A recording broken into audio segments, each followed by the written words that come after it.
453, Chapter 73 of the Count of Monte Cristo. Book talk begins at 3:42.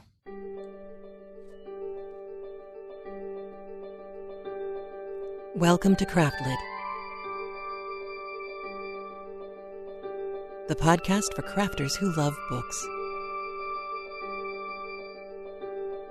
My name is Heather Ordover, and I'm podcasting from where the Delaware River meets the Old York Road, New Hope, Pennsylvania. Episode 453, SuperBig. This episode of CraftLit is brought to you by its listeners. Many thanks and much gratefulness to all of the listeners who have gone over to patreon.com/craftlit and pledged their support to the show. We couldn't do it without you. Thank you. Well, hello. I hope you are well. I am well, and I am so excited because today we have a super big, super awesome chapter for you.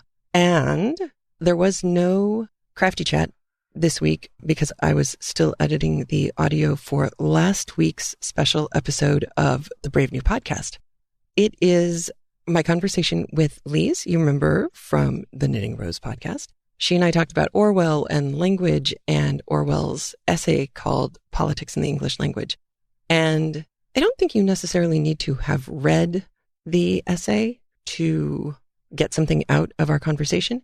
My hope is, though, that it will make you want to read the essay because you really should. It's so good, and it's not hard, and it's not without humor. However, the one caveat I will say is if you do read it and haven't ever touched it before, there are 5 examples that he places, that they're short paragraphs from other people's writing, that he places very early on in his essay. I highly recommend that you ignore reading those in place and wait until he starts commenting on what's wrong with them later, and then go back and pick them up. Because they're such bad writing. It's the kind of writing that will put you off and make you think, why? I don't need this. But you do, because he does explain what's wrong with them. And it's fun. And of course, it's always great to hear from Lise over at Knitting Rose Podcast. So that is up on the YouTube channel. It is a video, and you'll see there was all sorts of trouble at the beginning with the audio. And then when we finally did start to get the audio recording properly, it didn't sync with our mouths all the time.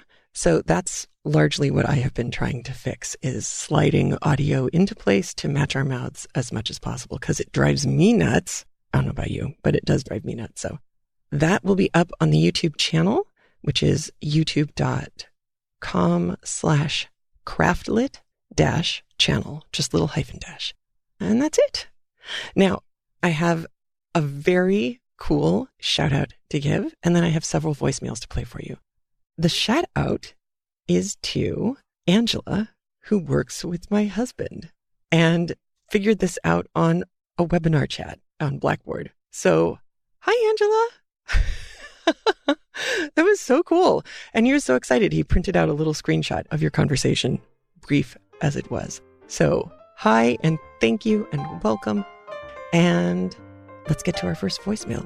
First, we will hear from Sarah. This is Sarah, who is Scarola's on Ravelry. And she actually sent these voicemails several weeks ago. So you're going to hear her return to previous chapters, which is not a bad thing, because today's chapter builds on our memory of several different things having happened in the past. So here are the voicemails, and Justin has combined them for us here. So it'll sound like one big voicemail from Sarah. Hey, Heather, this is Sarah Blake, Scarola's on Ravelry, etc. Calling to say that in the scene with Villefort going around to talk to the Abbé and to Wilmore, I immediately figured out that it was him. And I don't know. I think that, so I wasn't paying attention to the voice. And I often, when this reader is reading, I have no idea who's talking, and I have to really pick up on the context clues. And that may just be that I'm being inattentive, but I figured out like immediately that it was Villefort. And I think that just really speaks to Dumas', skill at writing voice, as you say, but I wonder also how much of it was the translation, because I also got a lot from context cues and just the way that the quote stranger was introduced. I was like, oh, that's like capital S stranger, not like actual stranger. Like it's a stranger to the Abbe, but not to us. So yeah, I thought that was interesting that, that you were saying that it took you a while, because I just assumed that everybody would pick up on it as well. Anyway, so I presume that after Abbe Busoni said that he was a Lutheran, and then, he said something about being a Quaker, I presume that what he meant by Lutheran was Protestant, because, obviously Protestantism came from Martin Luther and then the Reformation and all that sort of stuff.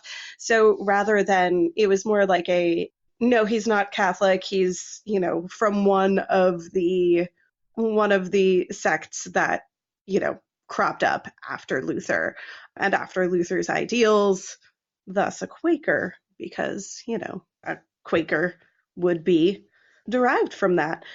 Not that I know that much about Quakers or Lutherans, but I did read a really, really fascinating and excellent book called Q by Luther Blizet. And actually the name Luther Blizet is a pseudonym for 4 Italian writers, and they all worked on it together. And it is a book about this one person who is kind of a leader in the Protestant Reformation, and it's fascinating. And it takes place in Germany and Italy and Amsterdam, and I think some of it's in France, but I don't really remember. And it's so good, so good. So yeah, the Reformation totally was a thing in Italy as well as the rest of Europe. And so there totally are non-Catholic Italians, while Catholicism is still, I think, the predominant religion. Anyway, that book, Q by Luther, like, Martin Luther, Blizet, Blisset. Everyone should read it. Not everyone, but, everyone, because it's so good. And why not read a good book? Read a good book. Okay, bye. All right, so we have more information on the Lutheran Quaker conundrum. So that's always useful. We're certainly compiling a compendium of information on the subject, which is great. Now we have a voicemail from Sarah in Houston.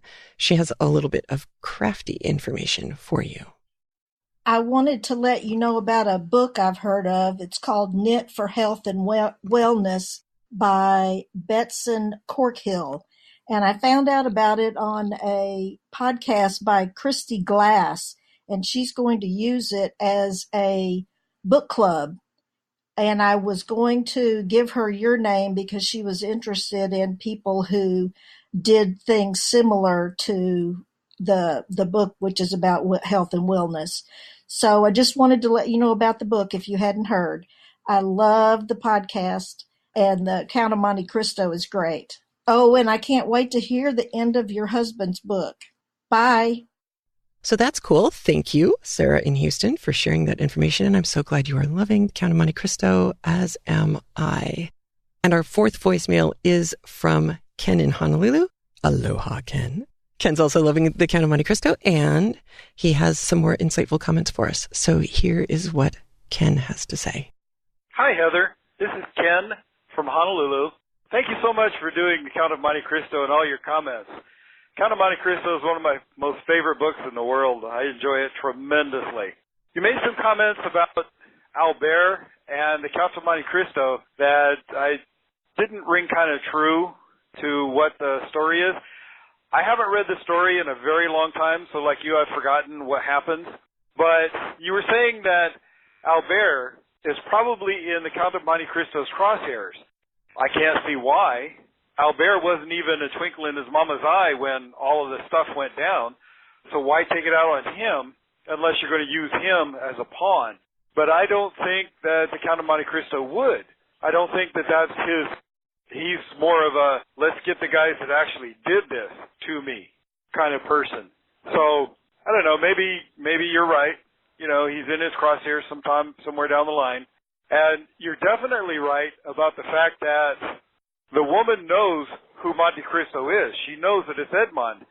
Because as she was talking to him, she was asking him to forgive her. And he just said straight out, no. I mean, they were doing it, you know, kind of like, I don't know who you are, deal, but, you know, let's talk about this, but I really know who you are. And she said no. You know, he said, no, I'm not going to ever forgive you or the people who did this to me. And Albert is smart enough and he's bright enough that he knows that there's something going on between his mother and the Count of Monte Cristo, because when they were in the room and they were talking in the dinner in the ball, and she was saying, you know, go ask him directly to take a drink of this or to eat this, and he says, but why? And she says, just, you know, humor me. And when he didn't, Albert kind of knew something was really up. In a lot of cultures, well, I will say in most cultures in the world, when you eat or you drink in someone's house, you're accepting their hospitality. Therefore, you're saying that you accept them as a friend or as at least a nice acquaintance. And he is very pointedly saying, I don't like you, and I'm not going to accept anything from you. So it's just kind of interesting and all of the different stuff. And I like the little jibe that he did for Danglars, because he says, oh, such and such a company was just went bankrupt. And Danglars says, but I have money with them. And Monte Cristo very cunningly says, oh yeah, I had money with them too, but I got a little information before that, and so I took my money out, so I didn't lose anything. How much did you lose? That kind of a deal. He's just really jabbing him, but good. Again, thank you very much for the read, for doing Monte Cristo, and thank you very much for your comments. They're fun to listen to. Bye. Have a good day. Aloha. So I thought it was so interesting what Ken was saying about the kind of psychological resistance towards eating and drinking in other people's homes, because I actually had written down a note that I didn't pursue. And the note was, maybe I didn't pursue it because I didn't remember what I was thinking when I wrote it down, but I wrote down camera for that chapter. And it was because something about the way Monte Cristo's resistance, how it felt to me, was kind of like when you read old ethnographers' field notes or research done on, and I'm using air quotes, primitive tribes, and they talk about not wanting to have their picture taken because it was like you were stealing their soul. There was some transactional quality about the food and the drink and Mercedes and Monte Cristo. So I am right there with you, Ken. I know it meant it meant lots. And I love that Dumas is so able to load that much subtext into something as simple as saying, no, thank you. It's just awesome. So I have one more piece of information, and this came through Facebook from long-time listener Judith, who sent a book. This is the latest book by the guy who brought you Cod and the Basque History of the World. I don't know if you remember, there was a book called Cod that was all on how the fish, cod, completely affected huge swaths of human history. So he's an interesting guy. And it's Mark Berlansky, I think. And he has written another book called Salt, A World History. And there is an audio edition of it as well as the written version of it. And there will be links in the show notes in case you are interested. And just a reminder, it's been a long time since I've made this announcement.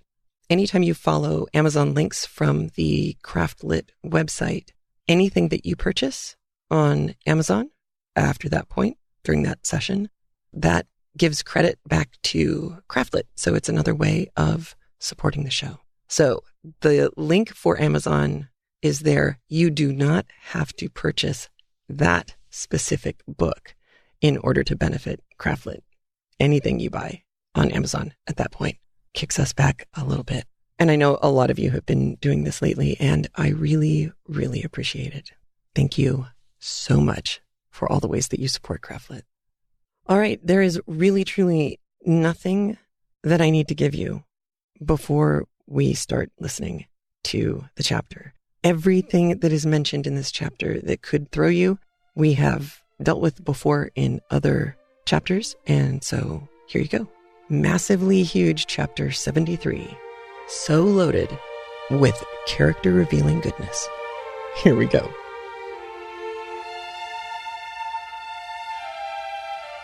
Chapter 73. The Promise. It was, indeed, Maximilien Morel, who had passed a wretched existence since the previous day. With the instinct peculiar to lovers, he had anticipated after the return of Madame de Saint-Méran and the death of the Marquis that something would occur at Monsieur de Villefort's in connection with his attachment for Valentine. His presentiments were realized, as we shall see, and his uneasy forebodings had goaded him pale and trembling to the gate under the chestnut trees.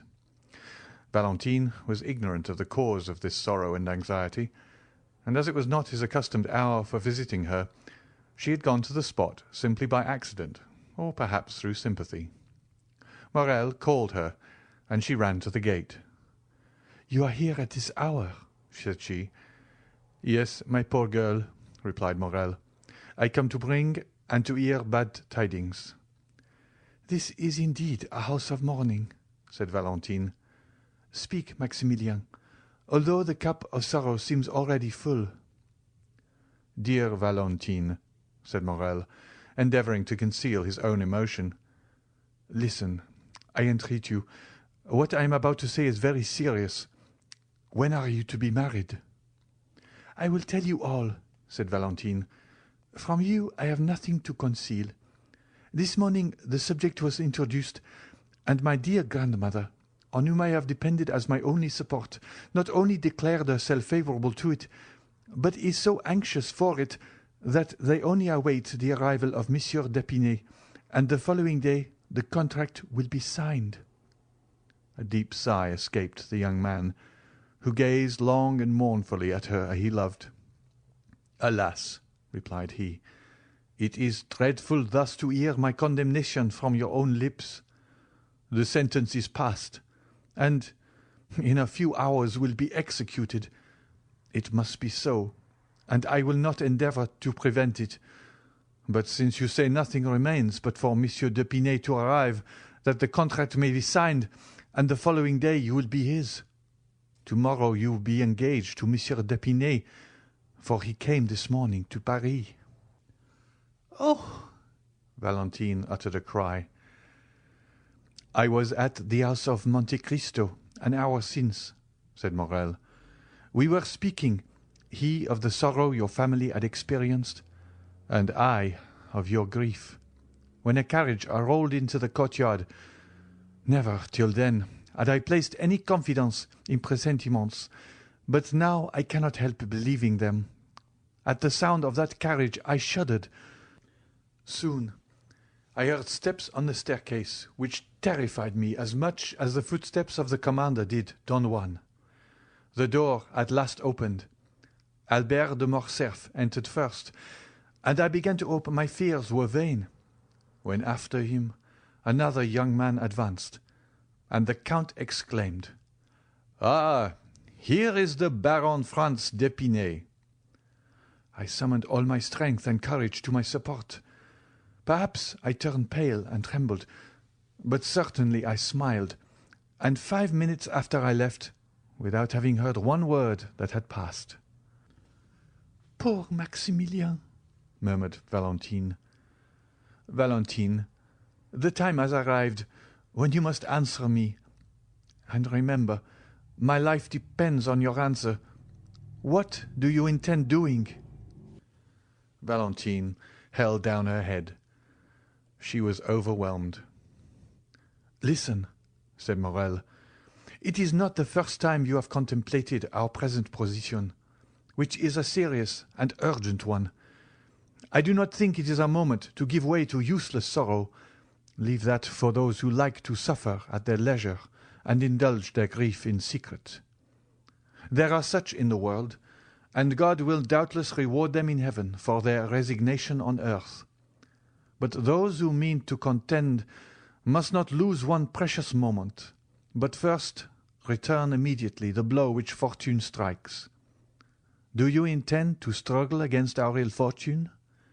Tell me, Valentine, for it is that I came to know." Valentine trembled and looked at him with amazement.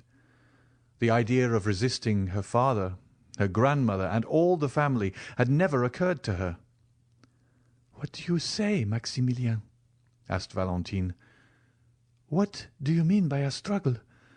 Oh, it would be sacrilege. What? I resist my father's order and my dying grandmother's wish?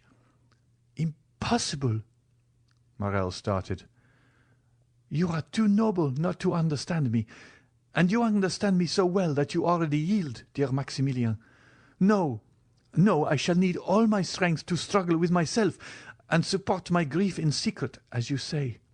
But to grieve my father, to disturb my grandfather's last moments, never." "You are right," said Morel calmly. "In what a tone you speak!" cried Valentine.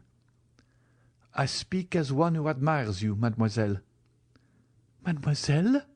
cried Valentine. "Mademoiselle? Oh, selfish man! He sees me in despair and pretends he cannot understand me." "You mistake. I understand you perfectly. You will not oppose Monsieur Villefort. You will not displease the Marchioness, and tomorrow you will sign the contract which will bind you to your husband." "But, mon Dieu, tell me, how can I do otherwise?" "Do not appeal to me, mademoiselle. I shall be a bad judge in such a case. My selfishness will bind me," replied Morel, whose low voice and clenched hands announced his growing desperation. "What would you have proposed, Maximilien? Had you found me willing to accede?" "It is not for me to say." "You are wrong. You must advise me what to do." "Do you seriously ask my advice, Valentine?" "Certainly, dear Maximilien. For if it is good, I will follow it. You know my devotion to you." "Valentine," said Morel, pushing aside a loose plank, "give me your hand in token of forgiveness of my anger.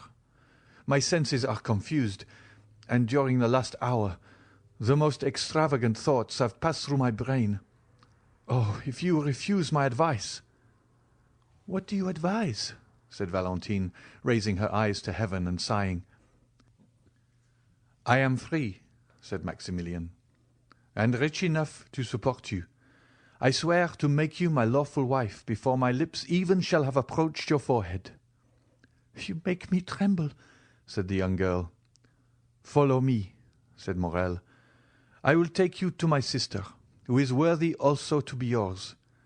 We will embark for Algiers, for England, for America, or, if you prefer it, retire to the country and only return to Paris when our friends have reconciled your family." Valentine shook her head. "I feared it, Maximilien," said she. "It is the counsel of a madman, and I should be more mad than you did I not stop you at once with the word impossible, impossible."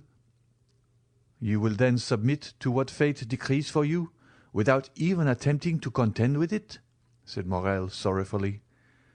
"Yes, if I die." "Well, Valentine," resumed Maximilien, "I can only say again that you are right. Truly it is I who am mad, and you prove to me that passion blinds the most well-meaning. I appreciate your calm reasoning. It is then understood that tomorrow you will be irrevocably promised to Monsieur Franz d'Épinay, not only by that theatrical formality invented to heighten the effect of a comedy called the signature of the contract, but your own will." "Again, you drive me to despair, Maximilien," said Valentine. "Again, you plunge the dagger into the wound. What would you do, tell me, if your sister listened to such a proposition?" "Mademoiselle," replied Morel with a bitter smile, "I am selfish. You have already said so. And as a selfish man I think not of what others would do in my situation, but of what I intend doing myself. I think only that I have known you not a whole year. From the day I first saw you, all my hopes of happiness have been in securing your affection. One day you acknowledged that you loved me, and since that day my hope of future happiness has rested on obtaining you, for to gain you would be life to me. Now I think no more. I say only that fortune has turned against me. I had thought to gain heaven, and now I have lost it. It is an everyday occurrence for a gambler to lose not only what he possesses, but also what he has not." Morel pronounced these words with perfect calmness. Valentine looked at him a moment with her large, scrutinizing eyes, endeavouring not to let Morel discover the grief which struggled in her heart. "But, in a word, what are you going to do?" asked she. "I am going to have the honour of taking my leave of you, mademoiselle, solemnly assuring you that I wish your life may be so calm, so happy, and so full occupied, that there may be no place for me, even in your memory." "Oh," murmured Valentine. "Adieu, Valentine, adieu," said Morel, bowing. "Where are you going?" cried the young girl, extending a hand through the opening and seizing Maximilian by his coat, for she understood from her own agitated feelings that her lover's calmness could not be real. "Where are you going?" "I am going that I may not bring fresh trouble into your family, and to set an example which every honest and devoted man, situated as I am, may follow."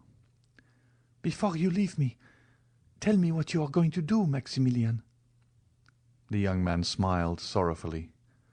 "Speak, speak," said Valentine. "I entreat you." "Has your resolution changed, Valentine?" "It cannot change, unhappy man. You know it must not," cried the young girl. "Then adieu, Valentine." Valentine shook the gate with a strength of which she could not have been supposed to be possessed, as Morel was going away, and passing both her hands through the opening, she clasped and wrung them. "I must know what you mean to do," she said. "Where are you going?"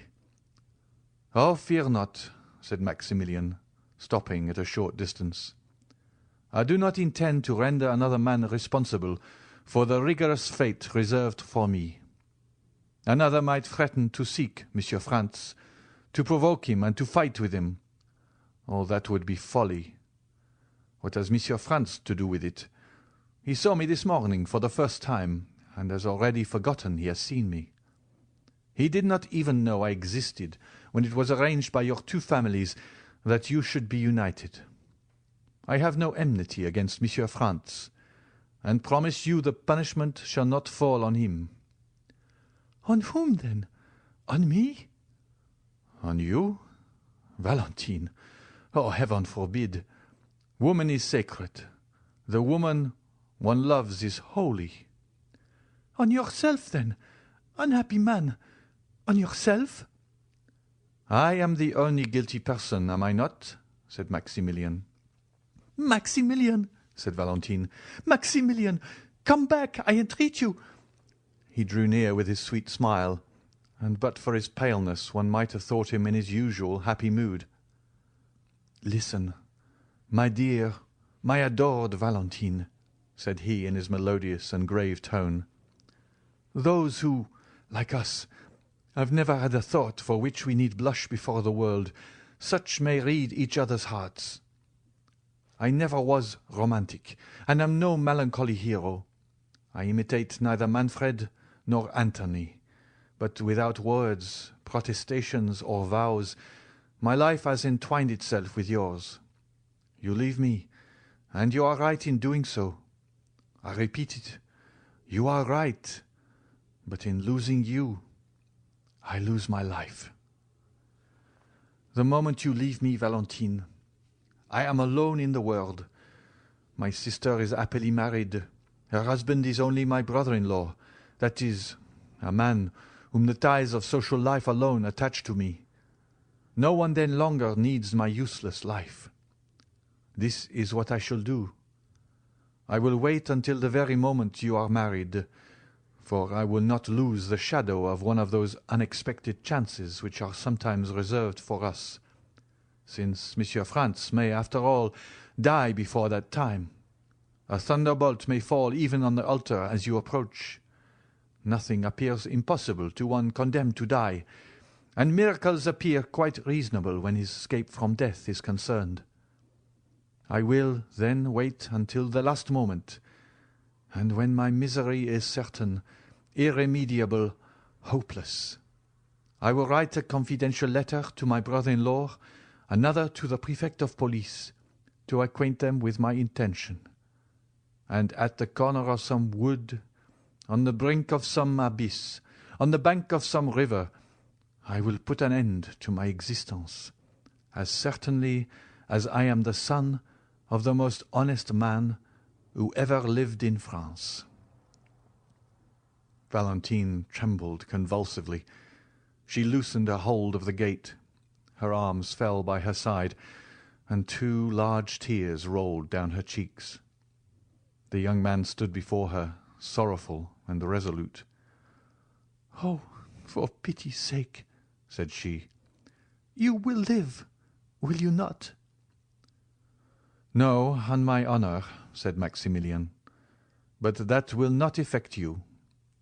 You have done your duty, and your conscience will be at rest." Valentine fell on her knees and pressed her almost bursting heart. "Maximilian," said she, "Maximilian, my friend, my brother on earth, my true husband in heaven, I entreat you, do as I do. Live in suffering. Perhaps one day we may be united." "Adieu, Valentine," repeated Morel. "My God!" said Valentine, raising both her hands to heaven with a sublime expression. "I have done my utmost to remain a submissive daughter. I have begged, entreated, implored. He has regarded neither my prayers, my entreaties, nor my tears. It is done!" cried she, willing away her tears and resuming her firmness. "I am resolved not to die of remorse, but rather of shame. Live, Maximilian, and I will be yours. Say when shall it be? Speak, command, I will obey."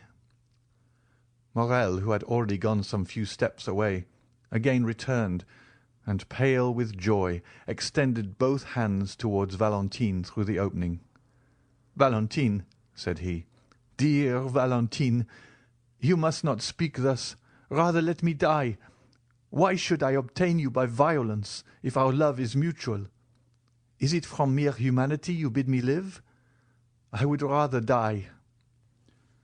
"Truly," murmured Valentine, "who on this earth cares for me, if he does not?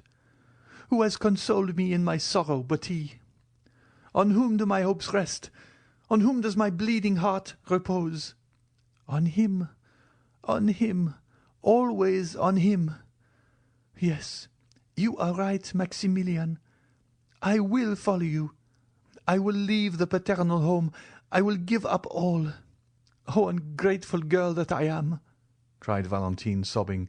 "I will give up all, even my dear old grandfather, whom I had nearly forgotten." "No," said Maximilian, "you shall not leave him. Monsieur Noirtier has evinced, you say, a kind feeling towards me. Well, before you leave, tell him all. His consent would be your justification in God's sight. As soon as we are married, he shall come and live with us. Instead of 1 child, he shall have 2. You have told me how you talk to him and how he answers you. I shall very soon learn that language by signs. Valentine, I promise you solemnly that instead of despair, it is happiness that awaits us." "Oh, see, Maximilian, see the power you have over me. You almost make me believe you. And yet, what you tell me is madness, for my father will curse me. He is inflexible. He will never pardon me. Now listen to me, Maximilian. If by artifice, by entreaty, by accident, in short, if by any means I can delay this marriage, will you wait?" "Yes, I promise you, as faithfully as you have promised me that this horrible marriage shall not take place, and that if you are dragged before a magistrate or a priest, you will refuse." "I promise you, by all that is most sacred to me in the world, namely, by my mother." "We will wait, then," said Morel. "Yes, we will wait," replied Valentine, who revived at these words. "There are so many things which may save unhappy beings such as we are." "I rely on you, Valentine," said Morel. "All you do will be well done. Only if they disregard your prayers. If your father and Madame de Saint-Méran insist that Monsieur de d'Épinay should be called tomorrow to sign the contract, then you have my promise, Maximilian. Instead of signing, I will go to you, and we will fly. But from this moment until then, let us not tempt Providence. Let us not see each other. It is a miracle. It is a providence that we have not been discovered. If we were surprised, if it were known that we met thus, we should have no further resource." "You are right, Valentine, but how shall I ascertain?" "From the notary, Monsieur Deschamps." "I know him." "And for myself, I will write to you. Depend on me. I dread this marriage, Maximilian, as much as you." "Thank you, my adored Valentine, thank you. That is enough. When once I know the hour, I will hasten to this spot. You can easily get over this fence with my assistance. A carriage will await us at the gate, in which you will accompany me to my sister's.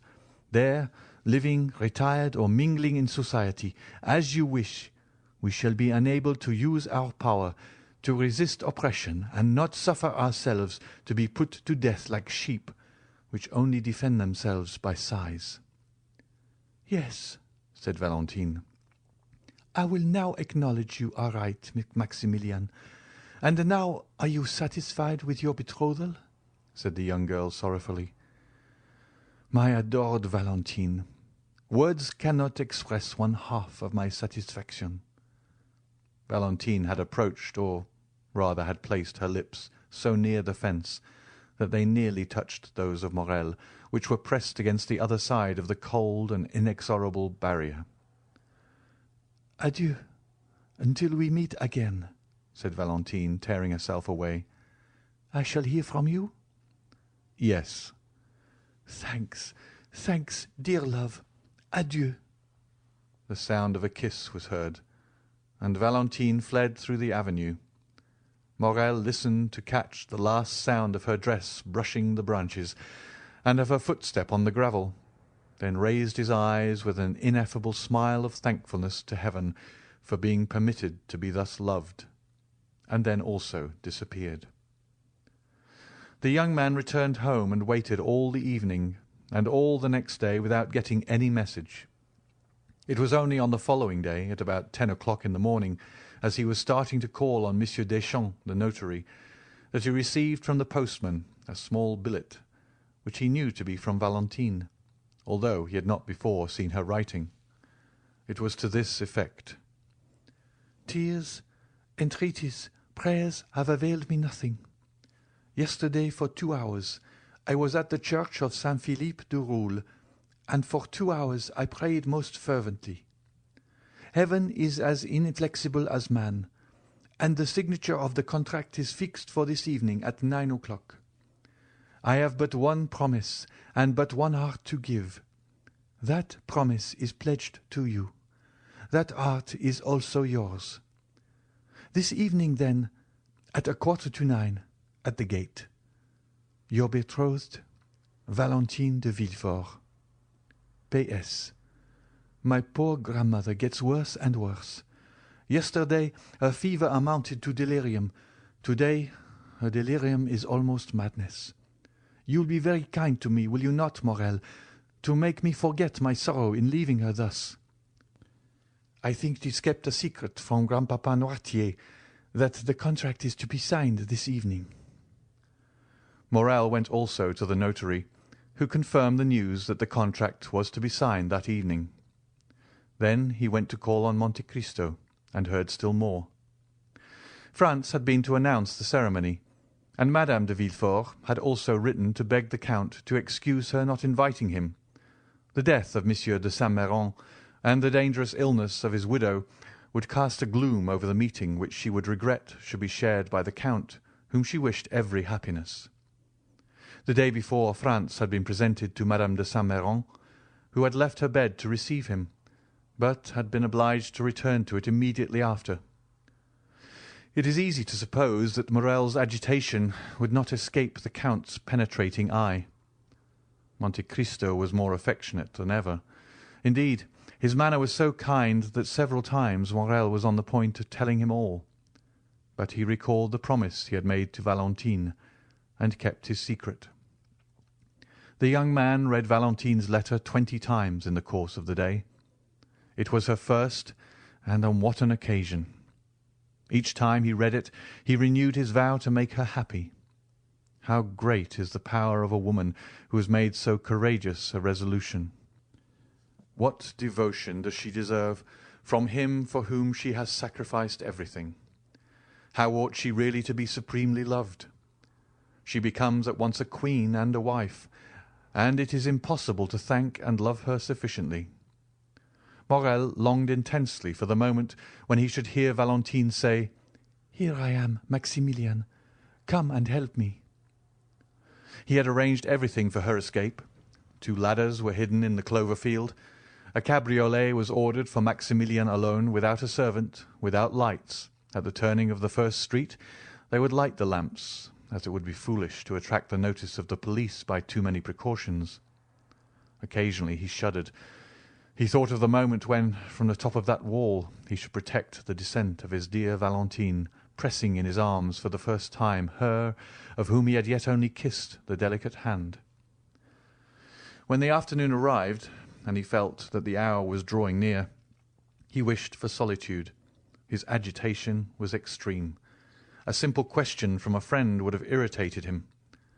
He shut himself in his room and tried to read, but his eye glanced over the page without understanding a word, and he threw away the book, and for the second time sat down to sketch his plan, the ladders and the fence. At length the hour drew near. Never did a man deeply in love allow the clocks to go on peacefully. Morel tormented his so effectually that they struck 8 at 6:30. He then said, "It is time to start. The signature was indeed fixed to take place at 9 o'clock, but perhaps Valentine will not wait for that." Consequently, Morel, having left the Rue Meslay at 8:30 by his timepiece, entered the clover field, while the clock of Saint-Philippe du Roule was striking 8. The horse and cabriolet were concealed behind a small ruin, where Morel had often waited. The night gradually drew on, and the foliage in the garden assumed a deeper hue. Then Morel came out from his hiding-place with a beating heart, and looked through the small opening in the gate. There was yet no one to be seen. The clock struck 8:30, and still another half-hour was passed in waiting, while Morel walked to and fro, and gazed more and more frequently through the opening. The garden became darker still, but in the darkness he looked in vain for the white dress, and in the silence he vainly listened for the sound of footsteps.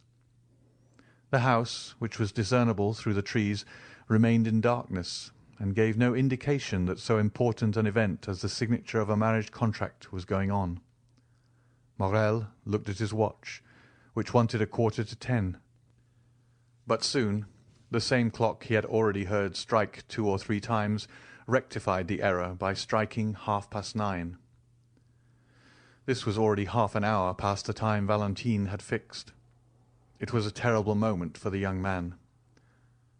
The slightest rustling of the foliage, the least whistling of the wind attracted his attention and drew the perspiration to his brow. Then he tremblingly fixed his ladder, and, not to lose a moment, placed his foot on the first step. Amidst all these alternations of hope and fear, the clock struck 10. "It is impossible," said Maximilian, "that the signing of a contract should occupy so long a time without unexpected interruptions. I have weighed all the chances, calculated the time required for all the forms. Something must have happened." And then he walked rapidly to and fro and pressed his burning forehead against the fence. Had Valentine fainted? Or had she been discovered and stopped in her flight? These were the only obstacles which appeared possible to the young man. The idea that her strength had failed her in attempting to escape, and that she had fainted in one of the paths, was the one that most impressed itself upon his mind. "In that case," said he, "I should lose her, and by my own fault." He dwelt on this idea for a moment. Then it appeared reality. He even thought he could perceive something on the ground at a distance. He ventured to call, and it seemed to him that the wind wafted back an almost inarticulate sigh. At last the half-hour struck. It was impossible to wait longer. His temples throbbed violently. His eyes were growing dim. He passed one leg over the wall, and in a moment leapt down on the other side. He was on Villefort's premises, had arrived there by scaling the wall. What might be the consequences? However, he had not ventured thus far to draw back. He followed a short distance close under the wall, then crossed a path, hid, entered a clump of trees. In a moment he had passed through them and could see the house distinctly. Then Morel saw that he had been right in believing that the house was not illuminated. Instead of lights at every window, as is customary on days of ceremony, he saw only a grey mass, which was veiled also by a cloud, which at that moment obscured the moon's feeble light. A light moved rapidly from time to time past 3 windows of the second floor. These 3 windows were in Madame de Saint-Méran's room. Another remained motionless behind some red curtains which were in Madame de Villefort's bedroom. Morel guessed all this. So many times, in order to follow Valentine in thought at every hour in the day, had he made her describe the whole house, that without having seen it, he knew it all. This darkness and silence alarmed Morel still more than Valentine's absence had done.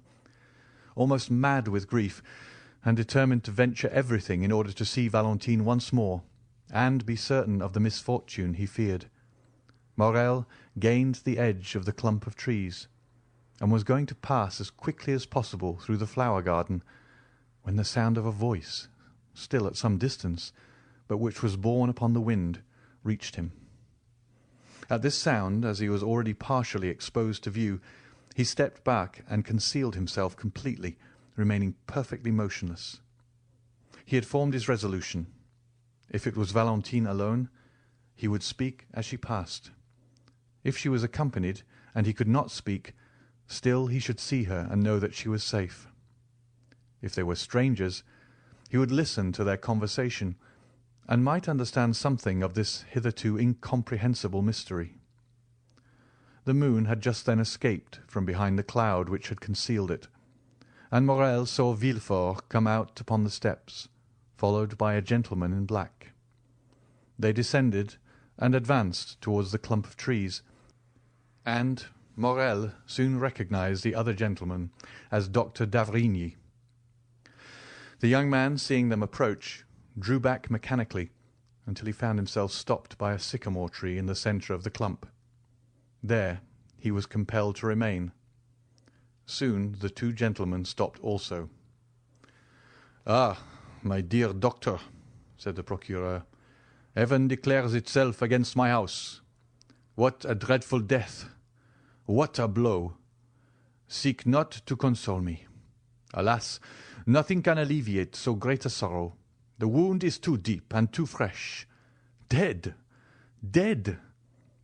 The cold sweat sprang to the young man's brow, and his teeth chattered. Who could be dead in that house, which Villefort himself had called accursed? "My dear Monsieur de Villefort," replied the doctor with a tone which redoubled the terror of the young man, "I have not led you here to console you. On the contrary." "What can you mean?" asked the procureur, alarmed. "I mean that behind the misfortune which has just happened to you, there is another, perhaps still greater." "Can it be possible?" murmured Villefort, clasping his hands. "What are you going to tell me?" "Are we quite alone, my friend?" "Yes, quite. But why all these precautions?" "Because I have a terrible secret to communicate to you," said the doctor. "Let us sit down." Villefort fell rather than seated himself. The doctor stood before him with one hand placed on his shoulder. Morel, horrified, supported his head with one hand, and with the other pressed his heart, lest its beating should be heard. "Dead, dead," repeated he within himself, and he felt as if he were also dying. "Speak, doctor, I am listening," said Villefort. "Strike. I am prepared for everything." "Madame de Saint-Méran was doubtless advancing in years, but she enjoyed excellent health." Morel began again to breathe freely, which he had not done during the last 10 minutes. "Grief has consumed her," said Villefort. "Yes, grief, doctor. After living 40 years with the Marquis—" "It is not grief, my dear Villefort," said the doctor. "Grief may kill, although it rarely does, and never in a day, never in an hour, never in 10 minutes." Villefort answered nothing. He simply raised his head, which had been cast down before, and looked at the doctor with amazement. "Were you present during the last struggle?" asked Monsieur de D'avrigny. "I was," replied the procureur.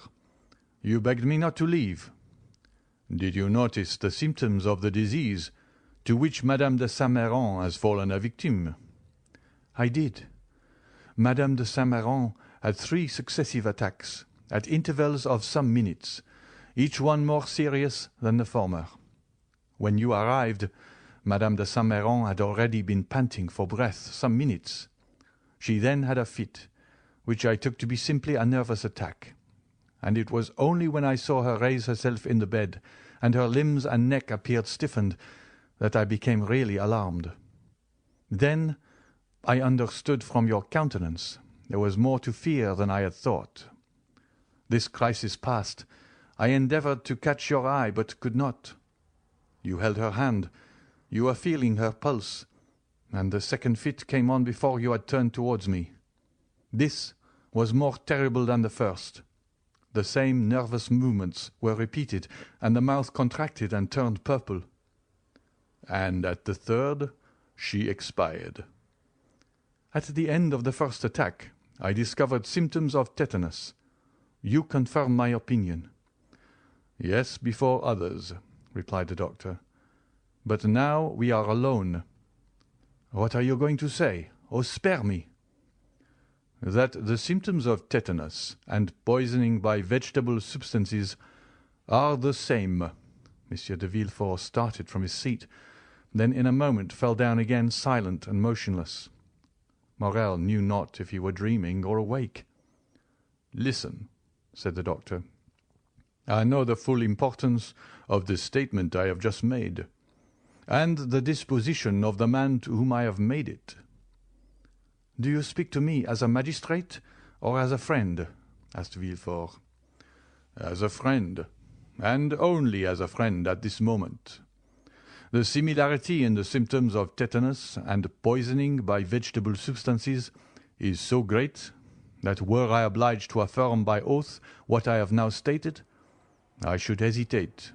I therefore repeat to you, I speak not to a magistrate, but to a friend, and to that friend I say, during the 3/4 of an hour that the struggle continued, I watched the convulsions and the death of Madame de Saint-Méran, and am thoroughly convinced that not only did her death proceed from poison, but I could also specify the poison. Can it be possible? The symptoms are marked. Do you see? Sleep, broken by nervous spasms.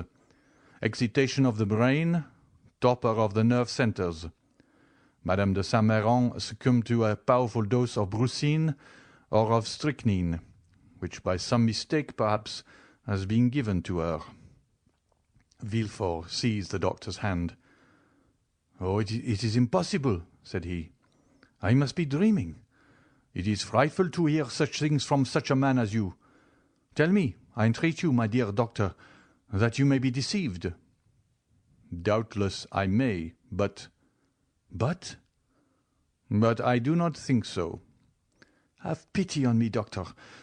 So many dreadful things have happened to me lately that I am on the verge of a madness." "Has anyone besides me seen Madame de Saint-Méran?" "No." "Has anything been sent for from a chemist's that I have not examined?" "Nothing." "Had Madame de Saint-Méran any enemies?" "Not to my knowledge." "Would her death affect anyone's interest?" "It could not indeed. My daughter is her only heiress, Valentine alone. Oh, if such a thought could present itself, I would stab myself to punish my heart for having for one instant harboured it."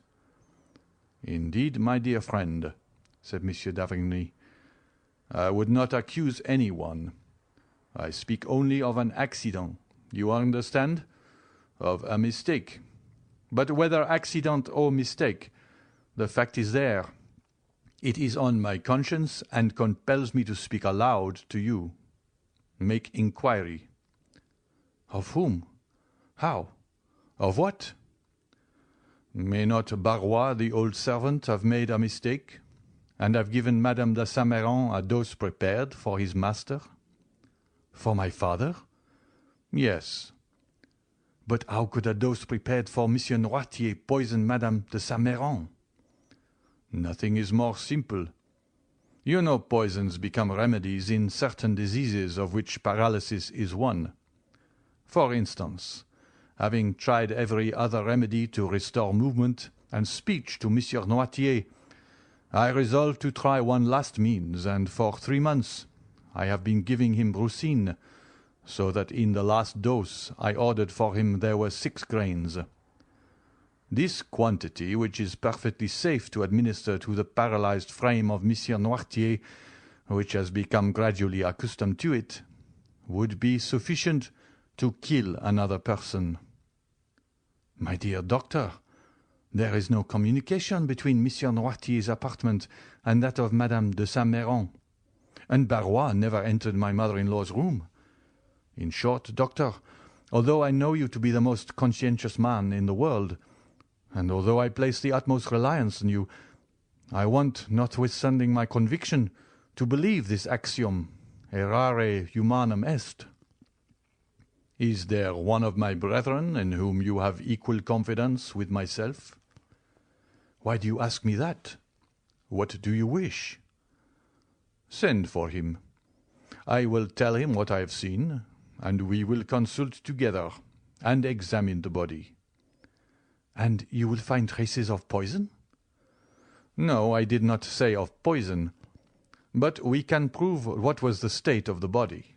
We shall discover the cause of her sudden death, and we shall say, dear Villefort, if this thing has been caused by negligence, watch over your servants. If from hatred, watch your enemies." "What do you propose to me, d'Avrigny?" said Villefort in despair. "So soon as another is admitted into our secret, an inquest will become necessary, and an inquest in my house. Impossible!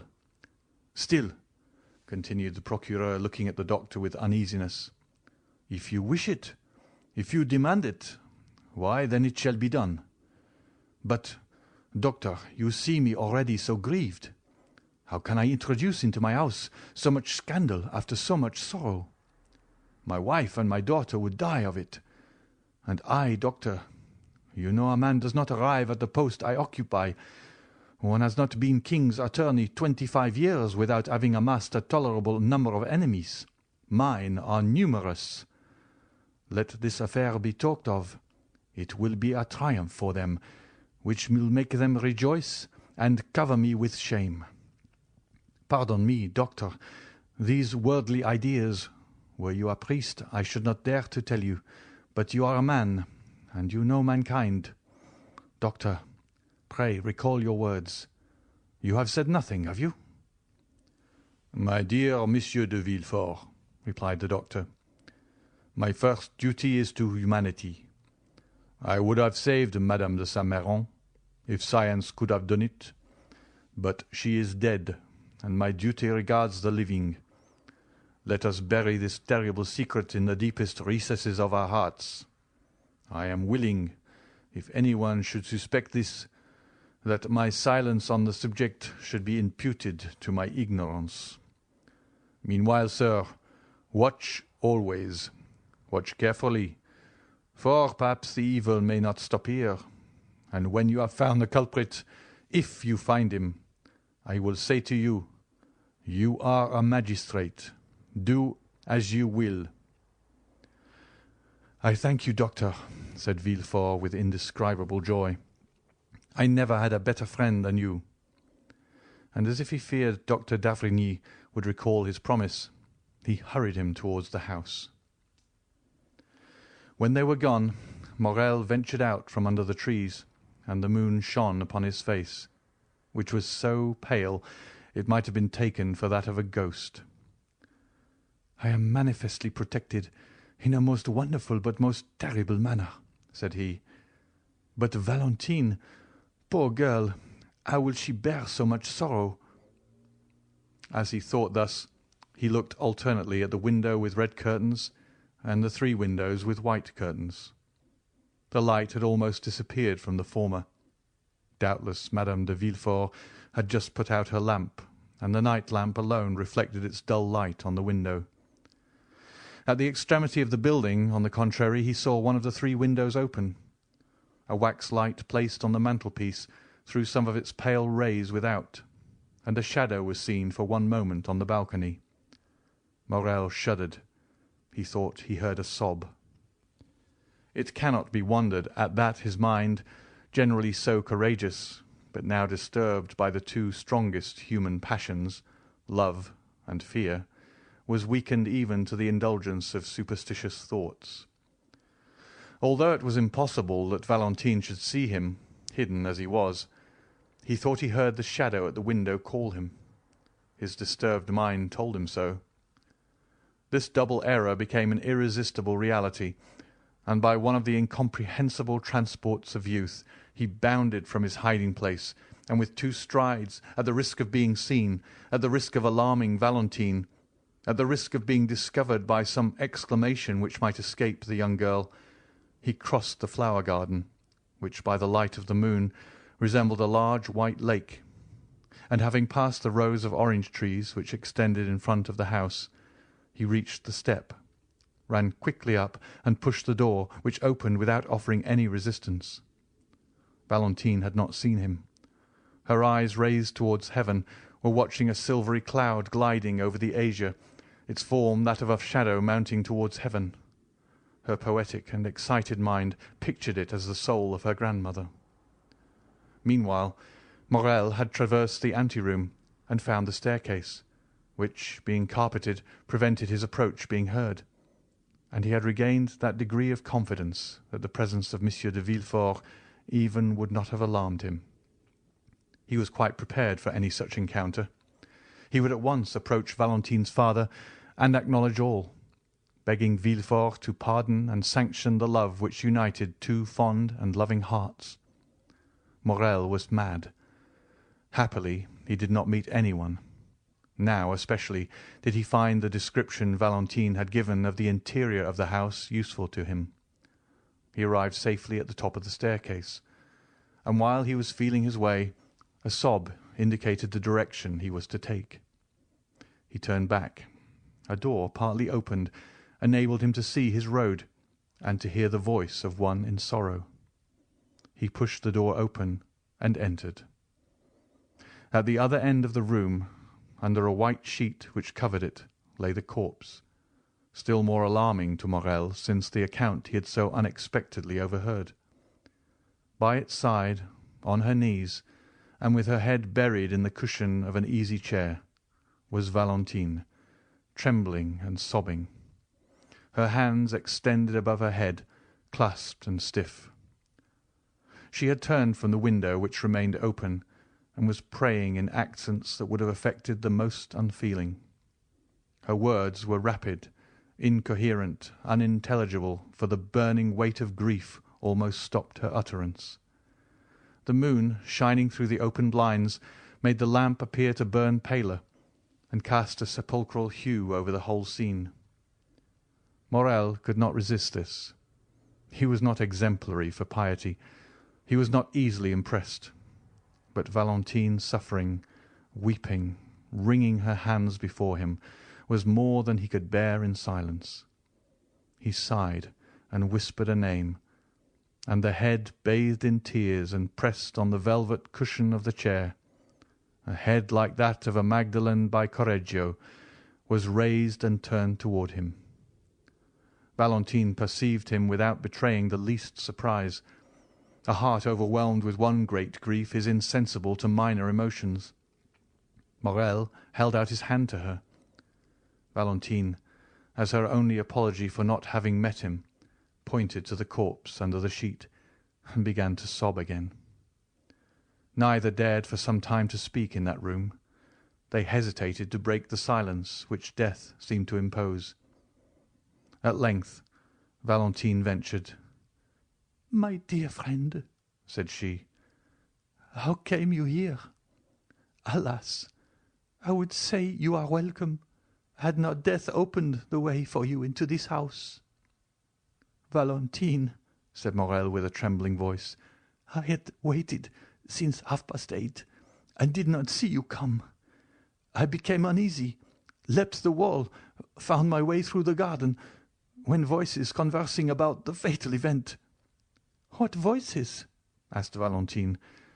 Morel shuddered as he thought of the conversation of the doctor and Monsieur de Villefort, and he thought he could see through the sheet the extended hands, the stiff neck, and the purple lips. "Your servants," said he, "who were repeating the whole of the sorrowful story. From them I learned it all." "But it was risking the failure of our plan to come up here, love." "Forgive me," replied Morel. "I will go away." "No," said Valentine. "You might meet someone. Stay." "But if anyone should come here?" The young girl shook her head. "No one will come," said she. "Do not fear. There is our safeguard," pointing to the bed. "But what has become of Monsieur d'Épinay?" replied Morel. "Monsieur Franz arrived to sign the contract, just as my dear grandmother was dying."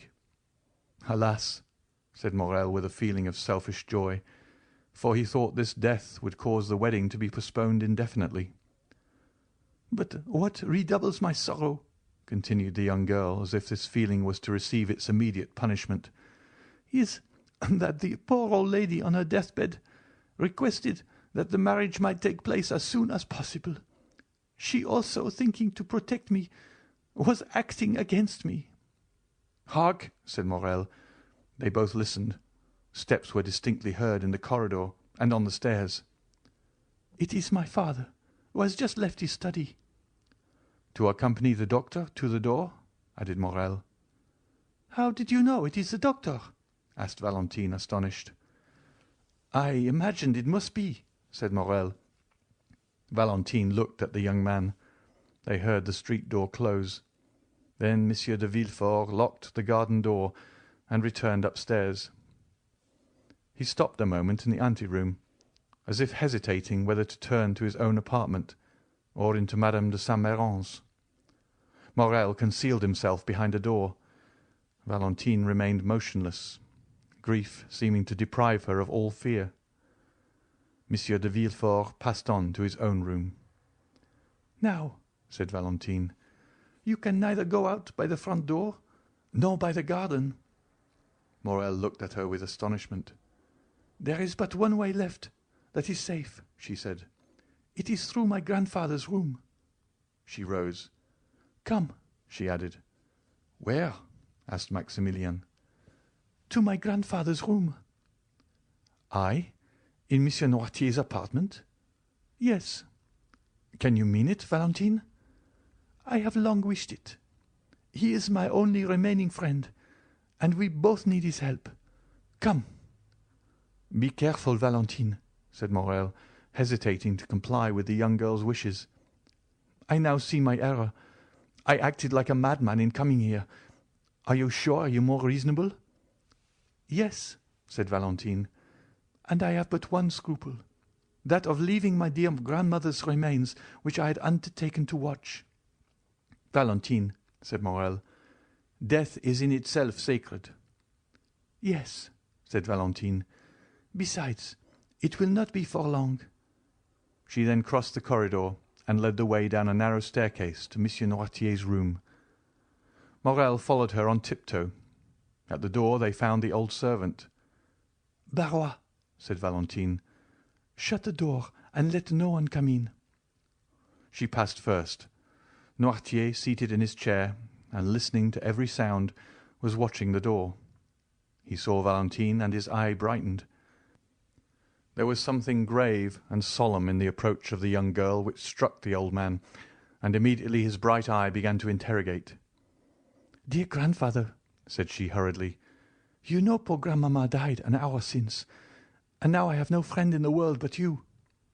His expressive eyes evinced the greatest tenderness. "To you alone, then, may I confide my sorrows and my hopes?" The paralytic motioned, "Yes." Valentine took Maximilian's hand. "Look attentively, then, at this gentleman." The old man fixed his scrutinizing gaze with slight astonishment on Morel. "It is Monsieur Maximilien Morel," said she, "the son of that good merchant of Marseille, whom you doubtless recollect." "Yes," said the old man. "He brings an irreproachable name, which Maximilian is likely to render glorious, since at 30 years of age he is a captain, an officer of the Legion of Honor." The old man signified that he recollected him. "Well, grandpapa," said Valentine, kneeling before him and pointing to Maximilian, "I love him, and will be only his. Were I compelled to marry another, I would destroy myself." The eyes of the paralytic expressed a multitude of tumultuous thoughts. "You like Monsieur Maximilien Morel, do you not, grandpapa?" asked Valentine. "Yes." "And you will protect us, who are your children, against the will of my father?" Noirtier cast an intelligent glance at Morel as if to say, "Perhaps I may." Maximilian understood him. "Mademoiselle," said he, "you have a sacred duty to fulfill in your deceased grandmother's room. Will you allow me the honor of a few minutes' conversation with Monsieur Noirtier?" "That is it," said the old man's eye. Then he looked anxiously at Valentine. "Do you fear he will not understand?" "Yes." "Oh, we have so often spoken of you, that he knows exactly how I talk to you." Then turning to Maximilian with an adorable smile, although shaded by sorrow, "He knows everything I know," said she. Valentine arose, placed a chair for Morel, requested Barrois not to admit anyone, and having tenderly embraced her grandfather and sorrowfully taken leave of Morel, she went away. To prove to Noirtier that he was in Valentine's confidence and knew all their secrets, Morel took the dictionary, a pen, and some paper, and placed them all on a table where there was a light. "But first," said Morel, "allow me, sir, to tell you who I am, how much I love Mademoiselle Valentine, and what are my designs respecting her." Noirtier made a sign that he would listen.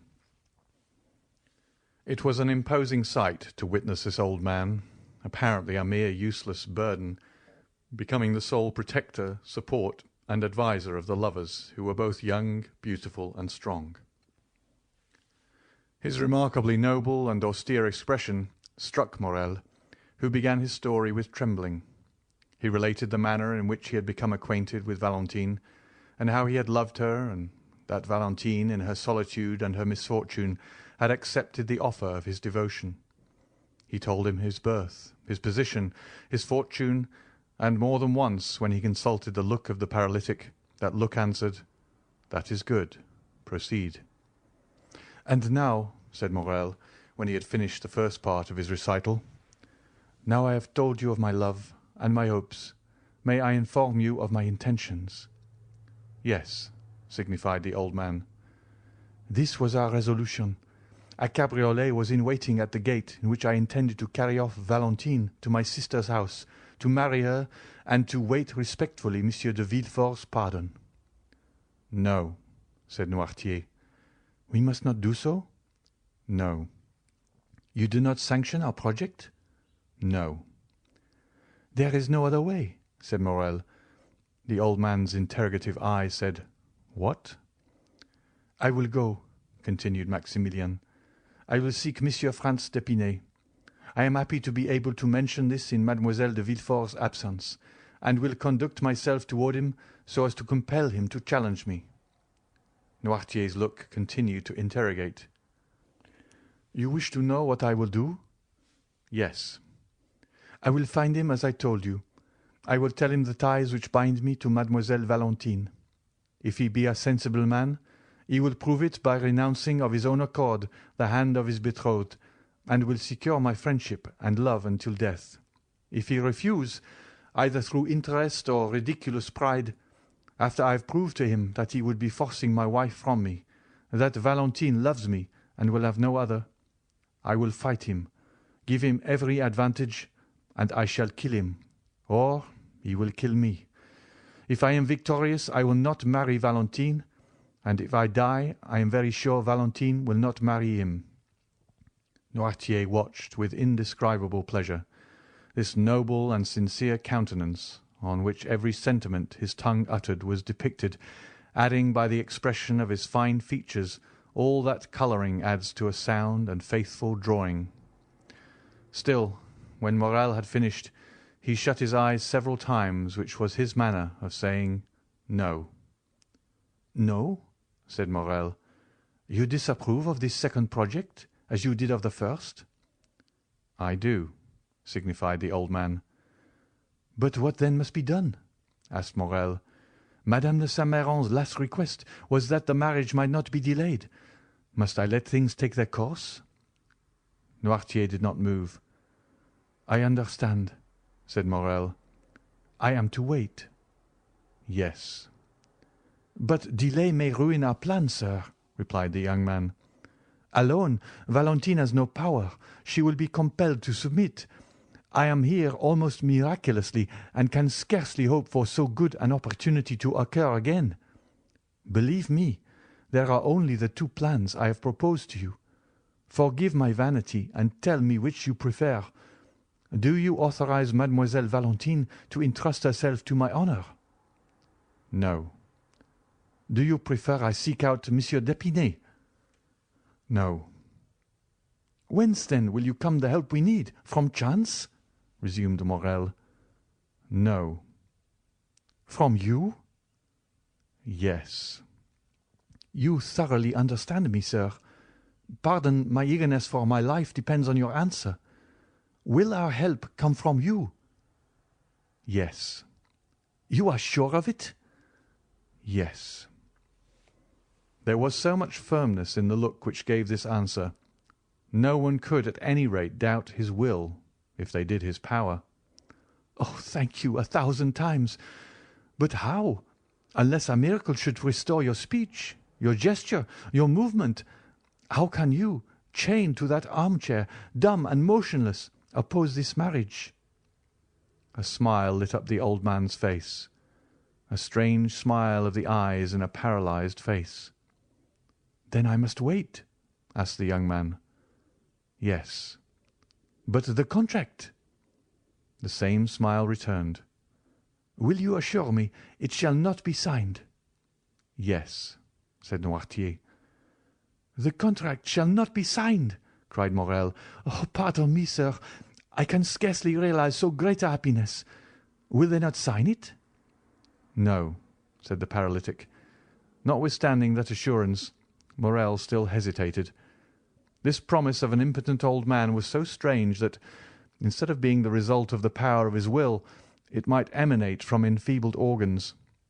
Is it not natural that the madman, ignorant of his folly, should attempt things beyond his power? The weak man talks of burdens he can raise, the timid of giants he can confront, the poor of treasures he spends. The most humble peasant, in the height of his pride, calls himself Jupiter. Whether Noirtier understood the young man's indecision, or whether he had not full confidence in his docility, he looked uneasily at him. "What do you wish, sir?" asked Morel. "That I should renew my promise of remaining tranquil?" Noirtier's eyes remained fixed and firm, as if to imply that a promise did not suffice. Then it passed from his face to his hands. "Shall I swear to you, sir?" asked Maximilian. "Yes," said the paralytic with the same solemnity. Morel understood that the old man attached great importance to an oath. He extended his hand. "I swear to you on my honour," said he, "to await your decision respecting the course I am to pursue with Monsieur d'Épinay." "That is right," said the old man. "Now," said Morel, "do you wish me to retire?" "Yes." "Without seeing Mademoiselle Valentine?" "Yes." Morel made a sign that he was ready to obey. "But," said he, "first allow me to embrace you as your daughter did just now." Noirtier's expression could not be understood. The young man pressed his lips on the same spot, on the old man's forehead where Valentine's had been. Then he bowed a second time and retired. He found outside the door the old servant to whom Valentine had given directions.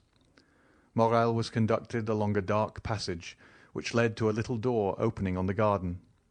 Soon found the spot where he had entered, with the assistance of the shrubs gained the top of the wall, and by his ladder was in an instant in the clover field, where his cabriolet was still waiting for him. He got in it, and thoroughly wearied by so many emotions, arrived about midnight in the Rue Meslay, threw himself on his bed, and slept soundly. End of chapter 73. Okay, so the next time you hear of anyone treating somebody who's been paralyzed or who's had a stroke and can't speak, anytime you hear them being treated as though they can't think, just think back to Noirtier. Because I have never seen a book where someone incapable of speech or movement has played such a pivotal role, with possible exception of A Brief History of Time with Stephen Hawking. But he could talk through his computer, so that doesn't even count. This is so cool on so many levels, but it's so amazing that, okay, number one, Maximilian made it in. Number two, poison. Number three, Noirtier. So awesome. The poison thing. Well, actually, there are two things that I wanted to ask you about. The first one is, during the whole back and forth between Maximilian and Valentine, I wrote down a note early on in their conversation, Morel versus St. John from Jane Eyre. And I put a smiley face next to Morel and a sad face next to St. John. Later in the conversation, I put a question mark next to that smiley face next to Morel, because I started to feel like he was manipulating Valentine in maybe kind of similar ways to what St. John was doing. By the time they were done with the conversation, I'd gone back. So I've been waffling all over the place about Maximilian's tactics in talking to Valentine at the beginning of this chapter. Now, the conversation between Villefort and the doctor, I thought was fascinating. Watching a doctor back at a time when, they're largely called sawbones, because really that's what they did. And also putting this into context for Americans who have seen lots of documentaries and seen lots of stories about the Civil War and the level of medical, pharmacological, and sanitary support that you had if you called on a doctor. I thought this was really interesting because he sounded a lot more like a modern doctor to me, instead of somebody who just came in and said, oh, let's put leeches on this and call it a day. He seemed really interesting to me and smarter than your average bear. Now, what I didn't know was what tetanus looks like in a human, because we get tetanus shots. I don't know about any other country, but I know that tetanus shots as a child, tetanus boosters as a child, and as an adult as well. I think you're supposed to get a booster shot every 10 years. I hated that. I hated those shots. I hate shots. Who doesn't hate shots, right? But here is one of those places where you think, wow, I love shots, because common signs and symptoms of tetanus. It's a tetanus bacteria. It incubates in your body for 7 to 10 days. And the common signs and symptoms are spasms and stiffness in jaw muscles, stiffness in neck muscles, difficulty swallowing. At this point, I'm thinking, wow, this sounds like rabies. Stiffness of your abdominal muscles, painful body spasms lasting for several minutes, typically triggered by minor occurrences such as a draft, loud noise, physical touch, or light. And those symptoms can also have with them fever, sweating, high blood pressure, rapid heart rate. Evidently, tetanus enters through a wound. We know that. And it enters as a spore. And the spore latches on and grows into a bacteria. This is all so yuck. And again, so glad that, that there are shots for this, because the spores grow into a bacteria, and that bacteria produces a toxin. It's like a neurotoxin. It hurts the nerve endings that control your muscles. So motor neurons get beaten badly by this toxin. Once the damage is done to those nerves, it can take months for the nerve endings to repair themselves, regrow, heal. So that's bad, because even if you survive it, you can still be in bad shape for months. So really, really, really super important. Book with your doctor and get yourself vaccinated if you haven't had a tetanus booster recently. It's not just stepping on a rusty nail that can cause the problem. They said they have had tetanus come in through these different routes.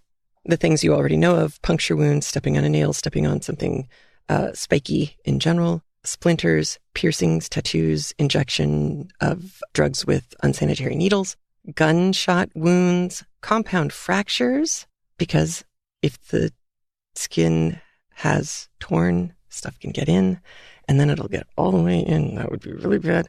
Burns, surgical wounds, animal and sometimes even insect bites, if the insect is big enough. Infected foot ulcers. So the ulcer thing from 1984, for those of you who are listening over at patreon.com/Brave New Podcast. Foot ulcers, that's a risk zone. Dental infections and infected umbilical stumps in newborns born of inadequately immunized mothers. There are so many different ways to get this. And yikes. And yes, if they catch it in enough time, but remember, it's been growing for 7 to 10 days by the time they can catch it. They can possibly get at it with antibiotics, but it is so deep and so strong a toxin that this stuff, it latches on and it won't let go. It's the Gila monster of bacteria. You could really, really be in deep yogurt. So, helpful safety tip. Who knew you were going to get that from CraftLit? The stuff we land on. Then there was the discussion of poisons, brucine and strychnine. These are very similar to each other. Brucine is weaker. Strychnine is very poisonous. It is, I think, in our modern world, most frequently associated with things like rat poison, which it certainly has been used for. However, just like some of the other dangerous poisons, and for some reason anthrax is going through my mind, strychnine can be, if it's in powdered form or crystalline form, it can be inhaled. That would be bad. So if you drop a box of rat poison and it goes poof, back away quickly. It can be inhaled, it can be swallowed, it can be absorbed through the eyes, or the lining of your mouth. And all of this can cause poisoning, which eventually leads to convulsions, just like tetanus. And ultimately, you'll die from asphyxiation because your muscle spasms will be so horrifyingly strong that you can no longer breathe. So that's kind of scary. Now, we also heard the doctor talking about having given Noirtier Brucine, which reacts very similarly to strychnine. They have a similar origin. But he's been giving him Brucine to create muscle spasms because you have somebody who is paralyzed. So he's trying to get some kind of muscle response out of Noirtier. And he's been giving him very low doses. And I think anybody who's read an Agatha Christie murder mystery, you've probably seen some instance where someone has been gradually building up a resistance to iocane powder or something like that. Evidently, that's something that's been going on with Noirtier. The doctor quietly and without making a big deal about it has worked him up to 6 grains. And when we're talking about grains, this goes way back. It goes to a Troy grain, 64 plus or minus, more on the plus side, I think, 64 milligrams, which is, in theory, this was the mass of a single seed of wheat or of a grain that you would then eat as a cereal. So that's what a grain is. Then there are grains for jewelers and all that other stuff, but this for food or for pharmaceuticals, about 64 milligrams. So not very many at all. Small amount. All right, so we don't exactly know what Noirtier's plan is. We sort of have a vibe of what's going on between Valentine and Morel. We have the death of Villefort's previous mother-in-law. Lots and lots has happened. We don't really know what it means yet, but that would have added too much to the chapter, so we'll just let that one go. The only other piece of news I have for you is my husband's book, The Cat Came Back, will be ending, and we will be starting for the new premium audiobook, The Wizard of Oz.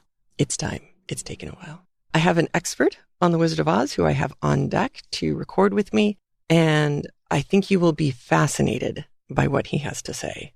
Those of you who were on the 2015 tour, yes, the 2015 tour up to York and the Lake District, you will remember Marcy.